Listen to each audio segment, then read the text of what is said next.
This is Brother Peter Diamond, VaticanCatholic.com. We received an email from a person named Turner objecting to our denunciation and condemnation of homosexuality. Turner's objection isn't particularly coherent, but people should get the gist of Turner's argument. We want to share it because an important issue is covered in response. Turner writes, quote, "I don't get why it should be a problem to force people to support gay people.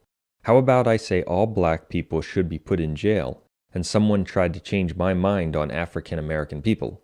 Would the person who has a problem with what I believe in have the problem, or would I have the problem? According to what you said, the person trying to change my mind is wrong." End quote, Turner. So Turner is essentially trying to equate the Christian condemnation of homosexuality to racism, to, for example, a position that supports putting all people of a particular skin color in jail. Turner is basically arguing, if your view should be considered acceptable by society, then why shouldn't the views of the racist just described be accorded the same respect and toleration? Our response is as follows. You are in darkness, and your reasoning is flawed. The essential question which cuts to the heart of the issue is this: what is your standard for acceptable activity and what society should endorse or condone? Our standard is clear. It is the teaching of God and the natural law. According to the teaching of God and the natural law, as reflected in the teaching of the Church and the Bible, racism is sinful since we're all from Adam and Eve. That standard tells us that it's immoral to put people in jail simply because they have a certain skin color. However, according to that same standard, that is, the teaching of God and the natural law, homosexuality is unnatural and perverse, and homosexual activity is abominable, similar to pederasty and bestiality. In other words, there's a reason that homosexual activity is not procreative. It's not natural, and it was not intended by God. According to that standard, homosexuality should be condemned by society. That's our standard. So what is your standard? Since you reject the teaching of God and the natural law, your standard can only be what the culture or society considers to be acceptable at the time. Therefore, when society considers homosexuality to be perverted and unacceptable, as American society did until recently, logically you would have to support the condemnation of homosexuality. Yet when the views of society or the culture shift on homosexuality, as they have in Western culture, you would then have to change your view. To be consistent, you would then have to accept or defend homosexuality and support forcing others to do so as well.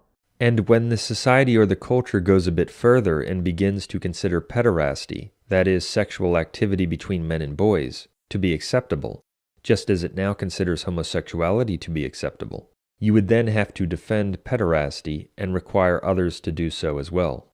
Do you see why your position is unreasonable and evil? It leaves you with no standard except what society deems acceptable at that particular time. Many ancient cultures practiced and tolerated pederasty. In fact, pederasts and pedophiles make the same arguments for their perversions that homosexuals do. If this world were allowed to continue for another decade or so, society would begin to treat pederasts and pedophiles in the same way that it currently treats homosexuals, that is, as a privileged and protected class. That is clearly the direction in which society is headed. Those who believe it's unthinkable that society would reach that point are blind.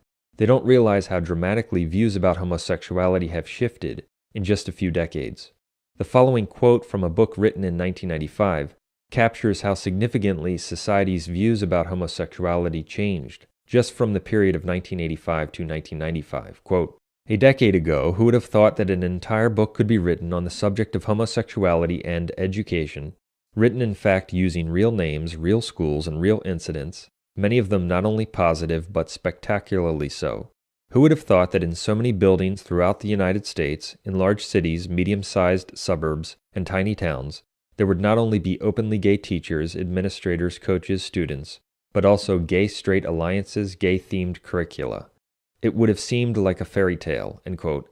Dan Woog, Schools Out, The Impact of Gay and Lesbian Issues on America's Schools, page 373. As this quote shows, and many others could as well, just a few decades ago, homosexuality was not tolerated or accepted by society. It wasn't promoted in mainstream culture because it was considered so abhorrent and unnatural. The same shift can and will occur concerning society's views of pederasty and pedophilia, unless God intervenes. The truth is that God's standard is the only standard. He alone is the one who is, Exodus 3:14. He alone created all things, Colossians 1:16, and without him nothing was made that was made, John 1:3.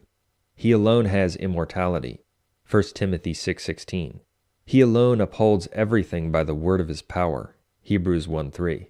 When you reject God, you have nothing, and when you reject his standard, you have no standard.